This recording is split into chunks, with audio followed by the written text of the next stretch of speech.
Supreme court का ये order है कि 15 साल जिस जगह पे किराएदार रह लेता है, अगर उस जगह मालिक नहीं रहता, उस जगह पूरा का उस किराएदार का होता है। जी नहीं, ये बिल्कुल गलत है।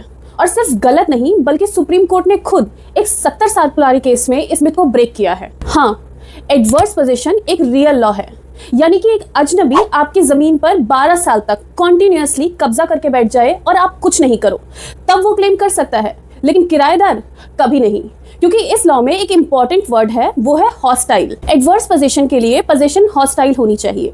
और जब एक किराएदार ने रेंट एग्रीमेंट साइन किया तो उसने माना कि आप ही ओनर हैं, और जब उसने रेंट दिया तो उसने ये बार बार कंफर्म किया कि आप ही ओनर हैं, तो ये पोजीशन हॉस्टाइल नहीं मानी जाएगी। इस केस में किराएदार 1953 से प्रॉपर्टी में रह रहा था, यानी 70 साल से भी ज्यादा। एक टाइम के बाद उसने रेंट देना बंद कर दिया और कहा कि अब मैं ओनर हूँ। पहले तो दिल्ली हाई कोर्ट ने उसके फेवर में ऑर्डर दिया, लेकिन बाद में सुप्रीम कोर्ट ने उस ऑर्डर को रिवर्स कर दिया और कहा कि जो किराएदार रेंट एग्रीमेंट से प्रॉपर्टी में आया है और उसने बार बार रेंट पे किया है, तो वो लैंडलॉर्ड की ओनरशिप को चैलेंज नहीं कर सकता, चाहे वो 100 साल ही क्यों ना रहा हो। बस मेरी एक एडवाइस जो सभी लैंडलॉर्ड से है कि अपना घर किराए पे देने से पहले एक काम जरूर करिए, 11 महीने का रेंट एग्रीमेंट बनवाइए और उसे टाइमली रिन्यू करते रहिए। और वर्बल एग्रीमेंट किसी भी कंडीशन में मत करो। आपकी प्रॉपर्टी के सेफगार्ड के लिए बस इतना ही काफी है।